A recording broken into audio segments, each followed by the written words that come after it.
Everything you have learned about the Sabbath may not be the full truth. What if your church never told you something important about it? This could be stopping you from experiencing a deeper relationship with God. Could you be unknowingly breaking a commandment? Is your worship incomplete? The truth is in the Bible, but it was hidden for centuries. The Sabbath is more than just a day. It holds a deep spiritual meaning. When you truly understand it, your faith will never be the same.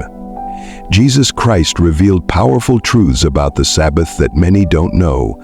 Today you will learn how this can transform your connection with God. But be warned, the enemy does not want you to know this. Many Christians have been kept in the dark, stuck in man-made traditions. If you want freedom and a richer spiritual life, stay with me to the end. These next few minutes could change everything. The Sabbath first appears in the Old Testament. When God created the world, He set apart the seventh day, rested, and made it holy. However, God did not give humans a command to observe it at that time. This makes us wonder, was the Sabbath meant for everyone from the beginning, or did it become a rule later? We don't see clear records of people like Adam, Noah, or Abraham keeping the Sabbath. However, that doesn't mean they didn't. The Sabbath became a formal command when God freed the Israelites from Egypt. In the wilderness, God told them to gather double the manna on Friday because no manna would appear on the Sabbath.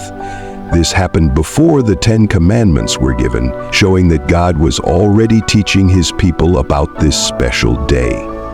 At Mount Sinai, God commanded His people to remember the Sabbath and keep it holy.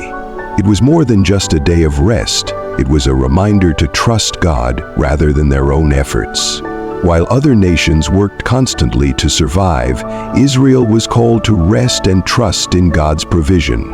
The Sabbath became a sign of God's covenant with Israel, showing their special relationship with Him. Some believe this means the Sabbath was only for Israel. Others argue that it reflects a universal principle for all believers. The Sabbath also had a social purpose. Israel was to allow their servants and even foreigners to rest. It was a reminder of God's grace and care for others. Sadly, there were times when Israel ignored the Sabbath, and prophets like Jeremiah and Ezekiel warned that this disobedience would bring judgment. This shows that the Sabbath was not just a tradition, but a serious spiritual practice. In the New Testament, Jesus' actions on the Sabbath sparked debate. He healed people, allowed His disciples to gather grain, and taught in ways that challenged strict religious rules. The Pharisees criticized Him, but Jesus reminded them that the Sabbath was made for man, not man for the Sabbath. The Sabbath was meant to be a blessing, not a burden. When Jesus healed on the Sabbath, He showed that the day was about mercy, healing, and restoration. He revealed that true rest is found not just in ceasing work, but in connecting with God and experiencing His grace. Jesus wasn't ending the Sabbath. He was showing its true purpose. After Jesus' resurrection, the early Christians began gathering on Sunday to celebrate His victory over death.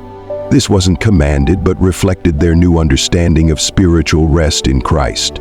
Paul explained in Colossians that the Sabbath was a shadow of something greater, and that greater thing was Jesus. Hebrews emphasizes this further, teaching that true rest is found in Christ, not in a single day. So, should Christians still keep the Sabbath today? The New Testament teaches that observing a special day is a personal choice. Romans encourage believers not to judge one another based on their views about sacred days. The key is to dedicate time to God, no matter which day it is. True rest comes from trusting in God, not just from setting aside one day. While it's still important to take time for worship and reflection, the most vital thing is living in God's presence every day.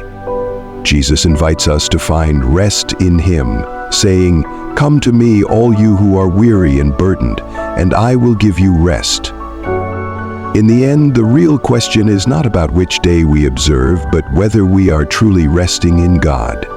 Are we trusting Him, or are we overwhelmed by our own efforts? Are we making time to grow closer to God, or are we too distracted by the busyness of life? The Sabbath teaches us to rely on God. Whatever your view on which day to set aside, the goal is to deepen your connection with Him. The New Testament reveals that the Sabbath was a shadow of the true rest we now have in Jesus. While setting aside a special day is valuable, our devotion should be constant, not limited to one day a week. Now that you know these biblical insights about the Sabbath, what will you do with this knowledge? Has your understanding changed? Should Christians still observe the Sabbath? Or have we entered the deeper rest found in Christ? Share your thoughts in the comments. If this message spoke to you, like, share, and subscribe to the channel so you won't miss more spiritual insights that can transform your faith. Don't forget to turn on notifications. God bless you.